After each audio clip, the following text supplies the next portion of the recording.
Respect failure as much as you respect success. In fact, fear people who have not failed. They are too innocent to counsel you. There is a requisite level of failure you must carry as a badge to balance your understanding in counseling people. Believe me, anybody who comes to you with 100 over 100 is still a child in the school of success. There is a requisite scar that gives you a balanced perspective. Have you failed enough to be able to talk to me? Don't tell me all the stories. I just prayed and the person was healed. I just spoke and they gave me an auditorium. You are not the person to counsel me. I respect you. Carry your results until you learn the other side of life. My goodness, there are people that have failed enough and they can talk to you. When they talk to you, they utter from their pain. Their pain has been turned to wisdom. Every sentence is a life lesson. A woman who tells you, I have been barren for 10 years. Now God gave me 3 sets of twins. Forget the twins and learn wisdom. Don't just respect crowns, respect scars.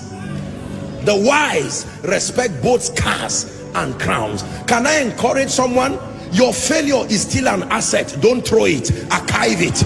It will be one of the qualifiers for your speaking to people tomorrow. Apostle, I have cried, I have failed in life, I know what it means to be an irresponsible father. Don't throw that experience, archive it. One day you will use from that wisdom and mentor an arrogant young man who thinks life is so easy. Most times when we are starting out in life, because of the leverage of prayer, the prophetic, or generally life just playing games with you, you can believe life is so easy and you are wondering, so why are people crying like this? I just got married and 3 months it's been so rosy. In fact, my wife is the best thing that has happened to me. And you go online and embarrass yourself. And someone who has been married for 15 years is saying, may God help you.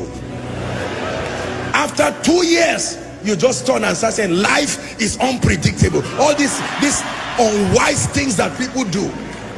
Do not just respect those who have succeeded alone. Respect those who have failed. Not everybody fails.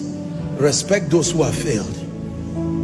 Failure is an asset when you can turn it to power. Paul said, let no man trouble me. It is not only anointing that I have, there are scars. Gentlemen, don't just look for those who live in mansions. Go and look for mama and let her teach you the secret of happiness in a hut. There is something you need to learn, because the money you think will come from the mansion, you will be surprised. You don't know the depression and the drugs that surround those mansions. Sometimes you need to learn from both a king, but you need to learn from the slave that is in his palace. There is something the slave can tell you that even the king does not know. The slave is the one who cleans the palace.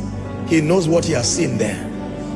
Why will the Lord speak to a young virgin through an angel and says, Mary, you are highly favored? And the next thing that follows that woman is pain, controversy. There was nothing in the life of Mary that I have seen that looked like favor.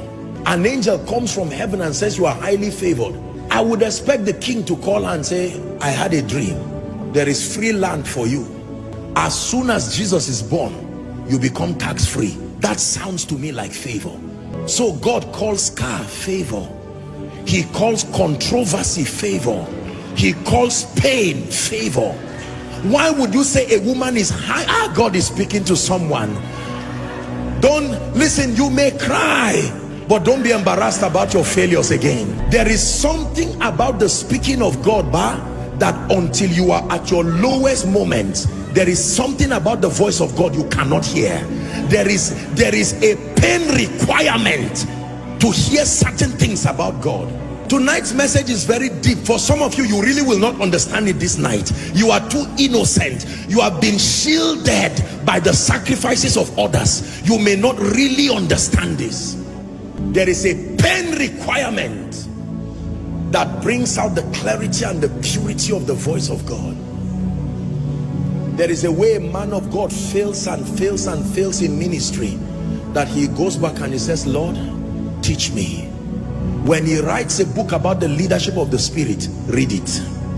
That pain has purified any flesh and the need to make a name. It's gone. That is the reason why when people go through things and they come out of it, they usually come out with an anointing.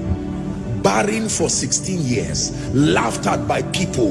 As she gets triplets, it's not only children she got. The day she speaks over you, she will terminate barrenness in a moment, because every time she sees you like the high priest, she's touched with the feelings of your infirmity. Let me tell you the truth. You see, many of you see today that I pray for people and I'm just speaking and you see the power of God. It's not only prayer and anointing, no.